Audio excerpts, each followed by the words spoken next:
कभी सोचा है कि टेबल से नीचे गिरने के बाद टूटा हुआ चाय का कप वापस जुड़कर टेबल पर क्यों नहीं आ जाता? आपको अपने लास्ट एग्जाम का रिजल्ट तो याद होगा, पर आने वाले एग्जाम में आपको क्या ग्रेड्स मिलेंगे, वो याद क्यों नहीं है? इन अदर वर्ड्स, टाइम हमेशा आगे क्यों बढ़ता है? आप सोचेंगे, ये कैसा अजीब क्वेश्चन है। टाइम तो हमेशा आगे की तरफ ही चलता है और इसमें कोई शक भी नहीं है। हम जानते हैं कि टाइम फोर्थ डायमेंशन है, पर जहाँ बाकी लेंथ, विड्थ और हाइट के डायमेंशंस में हमें आगे पीछे मूव करने की पूरी आज़ादी है, वहीं टाइम के साथ ऐसा नहीं है। टाइम एक वन वे स्ट्रीट है। टाइम कभी पीछे नहीं मुड़ता। ये कोई साइंस फिक्शन नहीं है, बल्कि एक साइंटिफिक थ्योरी है।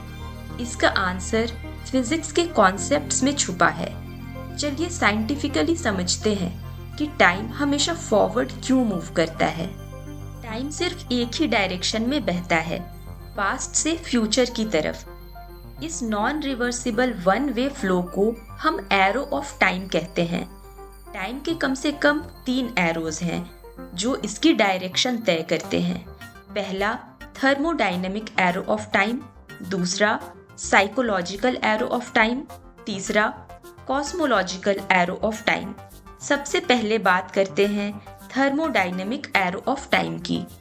इसे समझने से पहले हमें एक टर्म समझना होगा जिसे एंट्रोपी कहते हैं। सिंपल वर्ड्स में एंट्रोपी का मतलब है डिसऑर्डरलीनेस, पर साइंटिफिक टर्म्स में एंट्रोपी है नंबर ऑफ पॉसिबल अरेंजमेंट्स। इसे एक सिंपल एग्जाम्पल से समझते हैं। एक रूबिक्स क्यूब इमेजिन करिए। इसे सॉल्व करने का पॉसिबल अरेंजमेंट सिर्फ एक है, जिसमें हर साइड में सेम मैचिंग कलर्स हों। ये एक ऑर्डर्ड स्टेट है। इस सॉल्व्ड क्यूब में डिसऑर्डर नेग्लिजिबल है। डिसऑर्डर कम मतलब लो एंट्रोपी। लेकिन हंड्रेड्स ऑफ पॉसिबल अरेंजमेंट्स हैं जिससे रूबिक्स क्यूब को अनमैच या स्क्रैम्बल किया जा सकता है। यदि रैंडमली क्यूब को घुमाया जाए तो इसके डिसऑर्डर्ड स्टेट में रहने की पॉसिबिलिटी ऑर्डर्ड स्टेट से कहीं ज़्यादा है। डिसऑर्डर ज़्यादा मतलब हाई एंट्रोपी। तो एंट्रोपी किसी सिस्टम की डिसऑर्डर या रैंडमनेस का एक क्वांटिटेटिव मेजर है।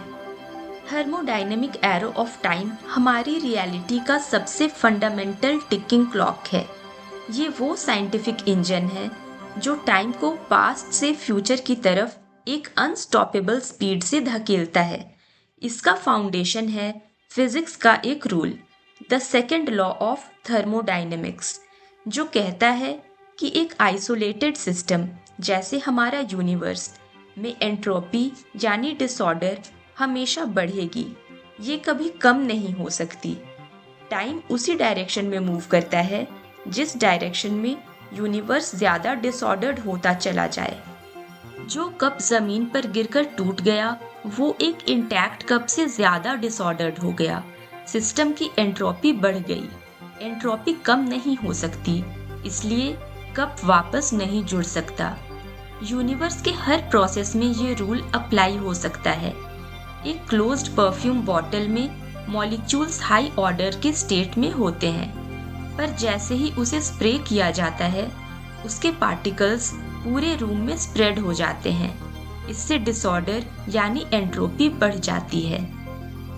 अब यहाँ एक बहुत बड़ा कैच है। अगर एंट्रोपी हमेशा बढ़ती रहती है तो इसका मतलब पास्ट में एंट्रोपी कम थी, उससे पहले और कम और उससे पहले और भी कम।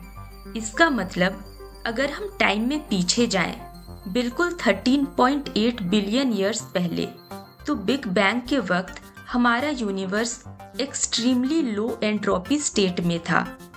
बिग बैंग के टाइम पर यूनिवर्स एक हाईली ऑर्डर्ड स्टेट में एग्जिस्ट कर रहा था। इनफैक्ट साइंटिस्ट्स मानते हैं कि टाइम की शुरुआत ही बिग बैंग से हुई। उससे पहले टाइम का कोई वजूद नहीं था। इसके बाद हर बड़े और छोटे प्रोसेस ने यूनिवर्स की एंट्रोपी को इंक्रीज किया और टाइम इसी डायरेक्शन में चल पड़ा। अगर बिग बैंग के वक्त यूनिवर्स हाईली डिसऑर्डर्ड होता तो शायद एरो ऑफ टाइम एग्जिस्ट ही नहीं करता। पर हम टाइम के इस फ्लो को कैसे एक्सपीरियंस करते हैं? हमें पास्ट याद है पर फ्यूचर क्यों नहीं? इसके पीछे psychological arrow of time work कर रहा है। ये वो डायरेक्शन है जिसमें हम टाइम के फ्लो को परसीव करते हैं। ये हमारी मेमोरी से जुड़ा है। जब कई न्यूरॉन्स के बीच कनेक्शंस बनते हैं तब मेमोरी की फॉर्मेशन होती है। मेमोरी का फॉर्मेशन होना ब्रेन को ज़्यादा ऑर्डर्ड स्टेट की ओर ले जाता है। तो क्या यहाँ second law of thermodynamics break हो रही है? बिल्कुल नहीं। ब्रेन एक बायोलॉजिकल कंप्यूटर की तरह है। मेमोरी फॉर्म करने के लिए न्यूरॉन्स को केमिकल एनर्जी स्पेंड करनी पड़ती है, जिससे बॉडी हीट रिलीज करती है और ओवरऑल यूनिवर्स की एंट्रोपी बढ़ती है। ये डिसऑर्डर या एंट्रोपी इंक्रीज मेमोरी के ऑर्डर से ज़्यादा होता है, यानी हमारी मेमोरी की डायरेक्शन और थर्मोडायनामिक एरो हमेशा सिंक्ड रहते हैं। आपकी मेमोरी की डायरेक्शन और यूनिवर्स की एंट्रोपी की डायरेक्शन 100% सेम है। फिजिक्स की नज़र से देखें तो पास्ट हमें इसलिए फेमिलियर लगता है क्योंकि पास्ट स्टेट लो एंट्रोपी में थी, वो ज़्यादा ऑर्डर्ड और डिटर्मिनिस्टिक थी। फ्यूचर हाई एंट्रोपी स्टेट है जहाँ काउंटलेस पॉसिबिलिटीज हो सकती हैं, इसलिए हम फ्यूचर को नहीं जानते। साइकोलॉजिकल एरो ऑफ टाइम हमारे माइंड का वो डीपली इंट्रिकेट कॉस्मिक परसेप्शन है जो हमें ये फील करवाता है कि हम टाइम के फ्लो में आगे बह रहे हैं। ये वो इनर क्लॉक है जो हमारी कॉन्शियसनेस को बताती है कि पास्ट एक फिक्स्ड मेमोरी है और फ्यूचर एक अनरिटन पॉसिबिलिटी। तो हमने देखा कि थर्मोडायनेमिक और साइकोलॉजिकल एरो ऑफ टाइम दोनों एक दूसरे से लिंक्ड हैं और टाइम को आगे बढ़ा रहे हैं। पर एक तीसरा फैक्टर भी है जो टाइम के डायरेक्शन को डिटरमिन करता है। बात करते हैं कॉस्मोलॉजिकल एरो ऑफ टाइम की। ये हमारे पूरे यूनिवर्स का सबसे लार्ज स्केल फिजिकल क्लॉक है। ये वो वेक्टर डायरेक्शन है जो बताती है कि टाइम उस तरफ आगे बढ़ता है जिस तरफ स्पेस एक्सपैंड होता है। अगर थर्मोडायनेमिक एरो पार्टिकल्स और एंट्रोपी की कहानी है तो कॉस्मोलॉजिकल एरो पूरे स्पेस टाइम की कहानी है। आज से 13.8 बिलियन साल पहले बिग बैंग के मोमेंट पर स्पेस का बर्थ हुआ। उस जीरो मोमेंट पर यूनिवर्स एक इन्फिनिटली डेंस, हॉट और यूनिफॉर्म पॉइंट पर था। फिर स्पेस ने ड्रामेटिक रेट पर एक्सपैंड करना शुरू किया। इस कॉस्मिक इन्फ्लेशन ने एक परमानेंट डायरेक्शनल एसिमेट्री क्रिएट कर दी। पास्ट एक infinitely small and compressed state है और फ्यूचर एक एंडलेस एक्सपैंडेड स्टेट है।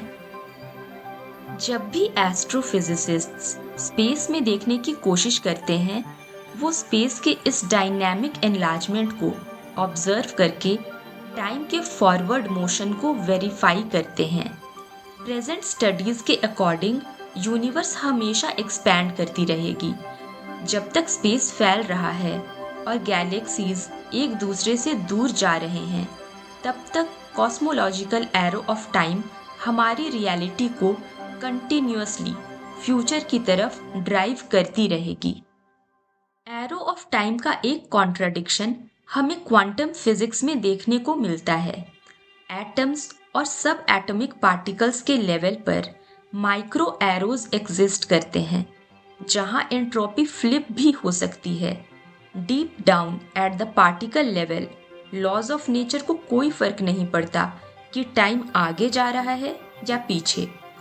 पर जब मिलियंस ऑफ पार्टिकल्स एक साथ कंबाइन होते हैं, तब मैक्रो लेवल पर arrow of time strictly forward direction में लॉक हो जाता है।